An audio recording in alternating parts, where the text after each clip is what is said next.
Hello mathematicians. Today's objective video is on multiplying and dividing fractions. So our objective is students will be able to multiply and divide fractions. Go ahead and pause the video if you need to copy down the objective. Okay, so we've talked about adding and subtracting fractions, and now we're going to talk about multiplying and dividing fractions. So before we go into some examples, let's establish a couple steps that we want to take whenever we're multiplying fractions. The first thing we want to do when we're multiplying fractions, and I'm going to zoom in a little bit. Okay, the first thing we want to do is we want to convert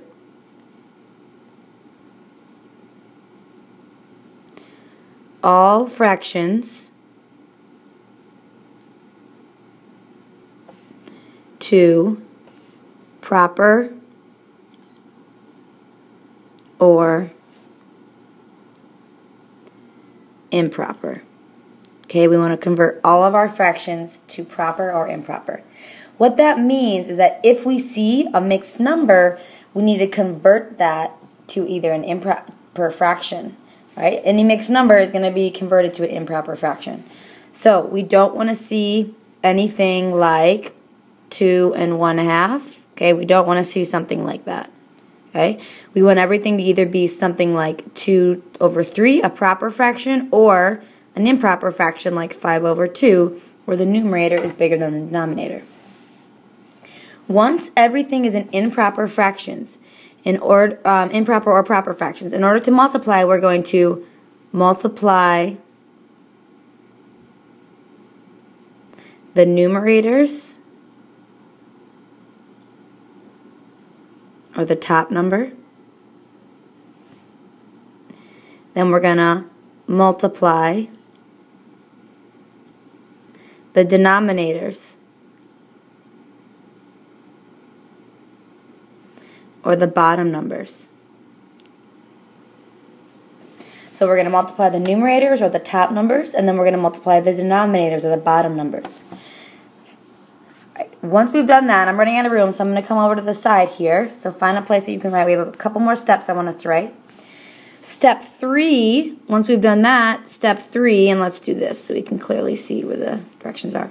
Step 3 is you should reduce. Okay, we should always reduce our fractions. We want them to be in simplest form. In simplest form. We are going to reduce our fractions. And then the last step, and this step is just because we want to make sure we get used to writing all the different forms a number can have, is we're going to write answer as a decimal, a fraction, and a mixed number,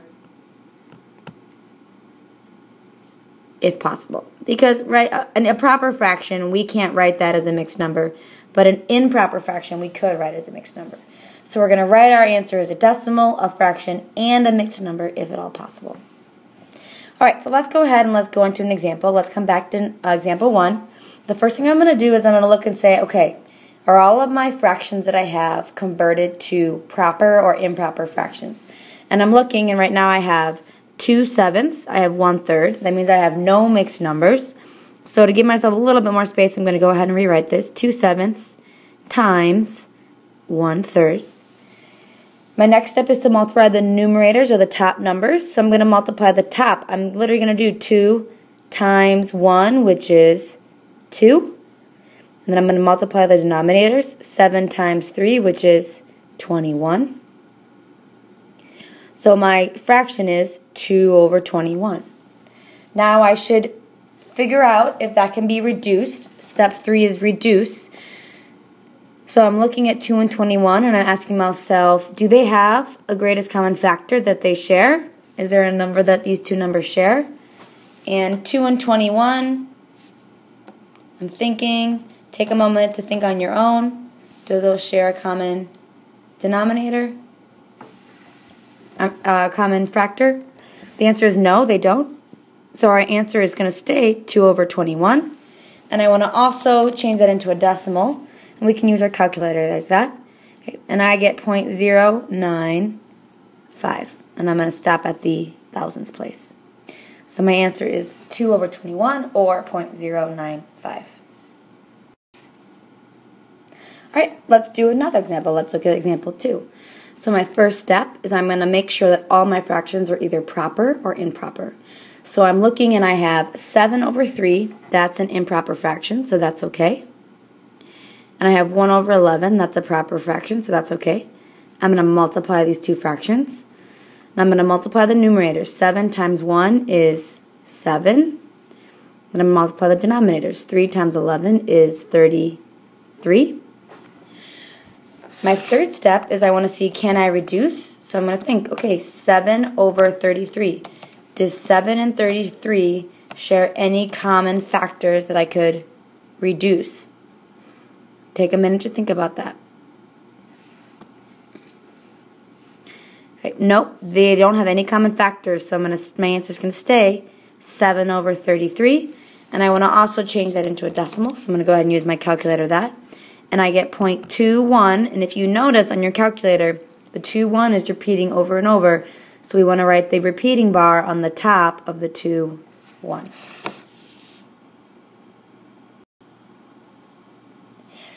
Alright, I want to show you one more example, and in that example we're going to talk about a smart cut. Next example 3. Okay, and we're going to solve this just like normal. We're not going to do anything different, and then I'm going to show you what the smart cut is. So we have two fractions. We have 3/4 parenthesis 4 over 7. Now I want you to think about, what does it mean when a number touches a parenthesis like this? What does it mean when a number touches a parenthesis? Remember, we know that means multiply. That means to times. So really this is just saying 3/4 times 4/7. I'm looking at my two fractions, and right now they are both proper fractions, no mixed numbers. So I'm going to go ahead and I'm going to multiply my numerators. So 3 times 4 is 12. And I'm going to multiply my denominators. 4 times 7, that's 28. Now, I should see, can I reduce 12 over 28? Do they have a GCF? Go ahead and take a minute on your own and think, do these two numbers share a common factor? We should have said yes, these numbers do share a common factor. The GCF of 12 and 28 is 4. So what I can do is I can divide my numerator and my denominator by 4. We've practiced this before. Okay, 12 divided by 4 is 3. 28 divided by 4 is 7. So my answer is 3 over 7. Now, I want to show you a smart cut that we can use, and I'm going to rewrite this problem over here. So this is where the smart cut is. And you can see what the smart cut is below. Okay, but I want to show you the work that proves it. Smart cut says, when the fractions have common factors in the numerator and denominator, you can cross cancel. So when fractions have common factors in the numerator and the denominator, you can cross cancel. So let's rewrite what we had. We had 3/4 times 4/7. Now if you look at this, you'll notice that we have a 4 in the denominator here, and we have a 4 in the numerator here.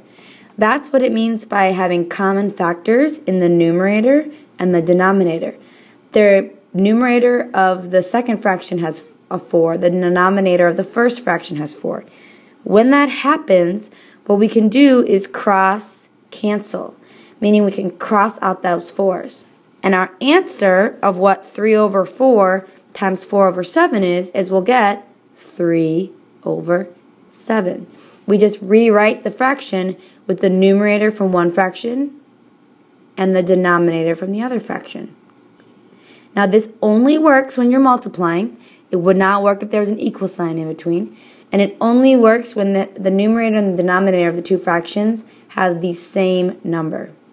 Okay? And you'll notice we got 3/7 on both.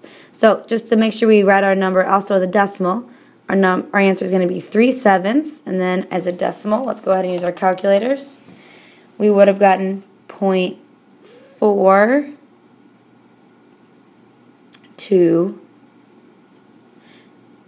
8. Now I want to round to the nearest 10 thousandths here, so I'm going to say 0.4286. And I rounded there. I rounded that number. Okay, I want you guys to go ahead and try a couple practice problems. Right? So, if you look down here, I want you to actually try all of these practice problems. Try 7 through 12. Go ahead and try 7 through 12, all of these. Go ahead and pause the video and press play when you're ready. Alright, if you look, the answers for 7, 9, and 10 are there. I want you to go ahead, pause the video, and try, and just check 7, 9, and 10. And then in just a second, I want to go over 8, 11, and 12 with you and talk about what that should have looked like. Okay, if you have a question of 7, 9, or 10, I want you to circle it and make sure you bring that question back to class. Let's quickly go over 8, 11, and 12 because they're a little bit tricky. Okay, number 8, you'll notice we have a whole number there. You should have thought about how can I change that number 2 into a fraction. Remember, we can always put any fraction over 1. So now, if I rewrite this, it's like we have 2 over 1 times 3 over 2. So we'd solve this just like normal. 2 times 3 is 6. 1 times 2 is 2. I should look at my fraction and say, can I reduce?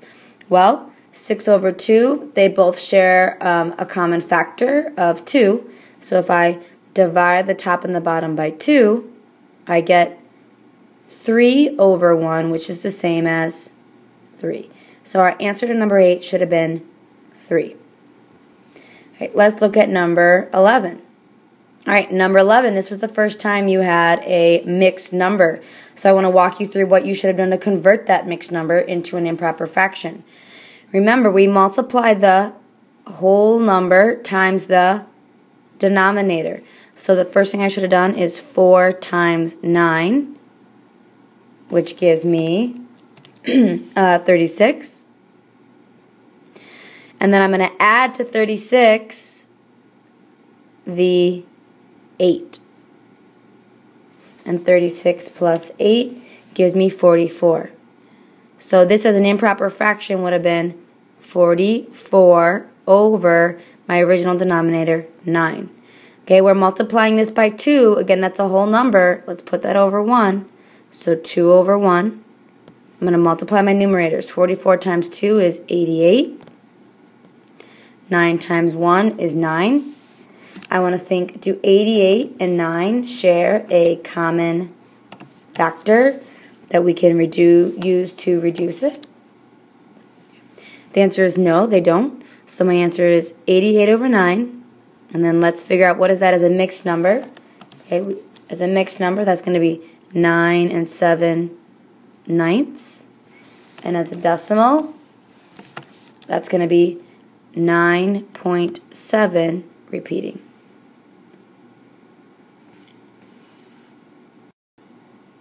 Alright, let's go over our last one, which was 12. And we should have seen on 12 that we can use a smart cut. Alright, notice that we have, actually in this one, we have 2 numerator and denominator in common. We have the 7s in common, and we have the 4s in common. Now, you should just pick one of them, right? Let's just do this normally, and I want to show you again how this works. 7 times 4 is going to be 28. 4 times 7 is going to be 28. 28 over 8 is 1. Now, let's use our smart cut. Times, 4 over 7. Let's say we cancel our 4s. We would have gotten 7 over 7, which is the same as 1. So for number 12, you should have gotten that the answer was 1. Okay. We are going to go on and we're going to talk about dividing fractions. So what I want you to do is go ahead and do the next page. So, just like multiplying, we're going to have a couple of things we want to do for dividing, and they're actually pretty similar to multiplying. They're just slightly different. So, our first step, just like before, is to convert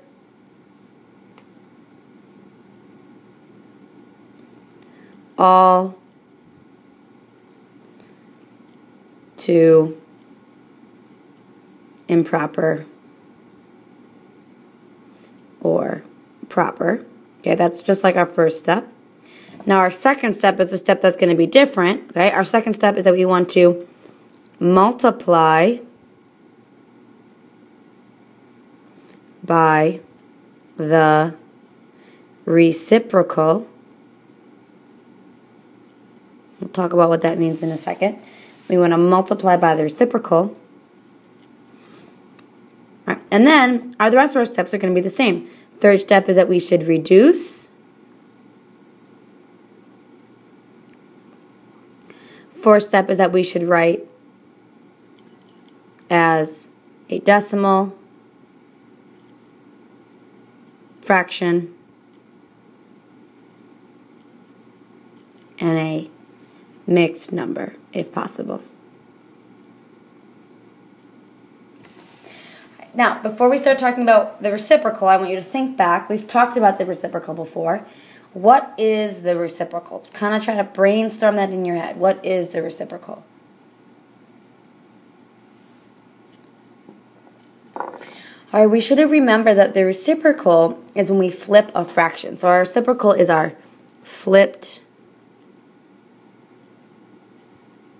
fraction. A flipped fraction. And what's happening with that E right there? A flipped fraction.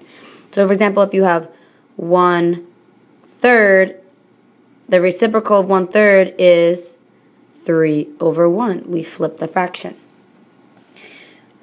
So what I want you to do is go ahead and pause the video, and I want you to write me the reciprocal of 1 through 5 here. What is the reciprocal of 1 through 5 here?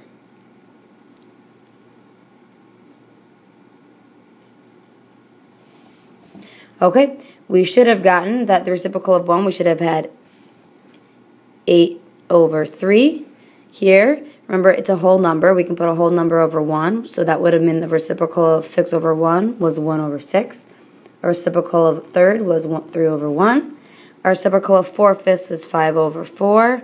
And our reciprocal of -21, remember we can put that over 1, would be a -1/21.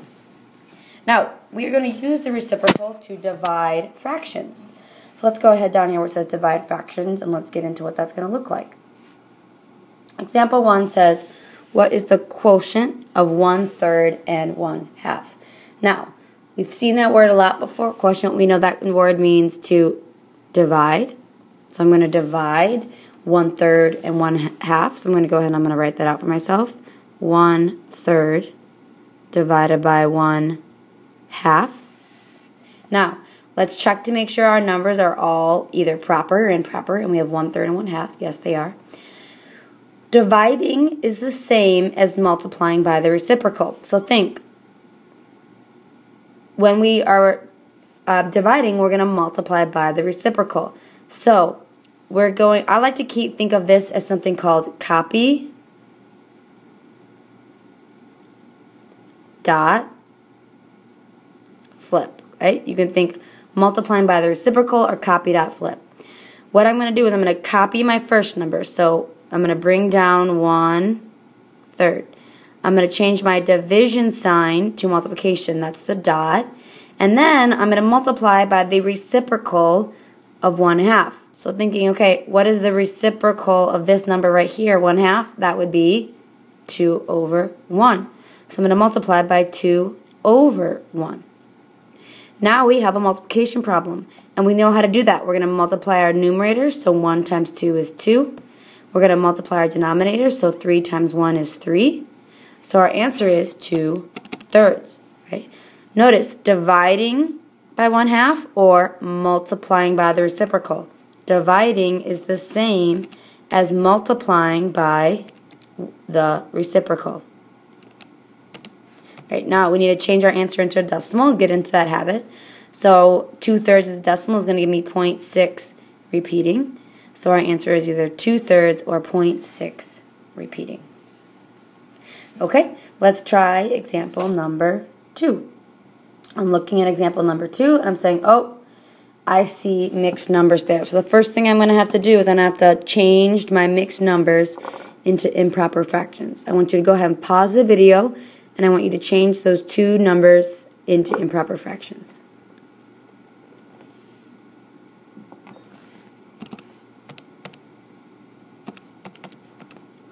Okay, we should have 10 and 3/8 as a mixed number is going to give us 83/8. We have 83/8 divided by 4 2/3, and 4 2/3 as a improper fraction is going to give us 14/3. Now dividing is the same as multiplying by the reciprocal. So I'm going to keep my first number, that's my copy. I'm going to change my division to a dot.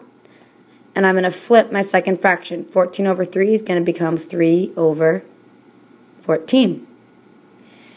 Notice I'm multiplying by the reciprocal. Okay? Dividing is the same as multiplying by the reciprocal. Alright, let's go ahead and compute this. 83 times 3, multiplying my numerators, I get 249. 8 times 14, multiplying my denominators, I get 112.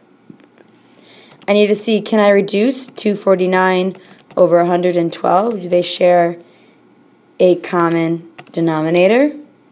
Okay, they don't. So my answer is going to be 249 over 12. There's my improper fraction. Is a mixed number. That's going to be 2 and 25 over 112. And as a decimal, that's going to give me 2.22. And I rounded there to the hundredths place. Right. Let's go ahead and try some practice. So down here, I want you to practice these ones that I circle. I want you to go ahead and I want you to practice actually, you know what? Let's just go ahead and let's practice all 7 of these. There's 7 problems here. I want you to practice those 7. So go ahead and pause the video and press play when you're ready. Alright, here are your answers. So go ahead and check 1, 2, 3, 4, 6, and 7. Pause the video if you need to. Okay, and I want to just go over 5. You see the answers for 4 and 6, so if you're having trouble with those, I'm going to show you how to do 5, and I want you to go back and try those and make sure you get this answer. So this is just another way of writing division. You have 3/8 divided by 2/3. Remember that this division bar right here, this fraction bar, that means to divide. So we can rewrite this problem as 3/8 divided by 2/3. Sometimes it's helpful to take what's written vertically right now and write it out horizontally. And then we know that dividing is the same as multiplying by the reciprocal. So we just have 3/8 times 3/2. Okay, that would have given us 9/16. We should do 9 and 16 share a common factor. They don't. So our answer is going to be 9/16.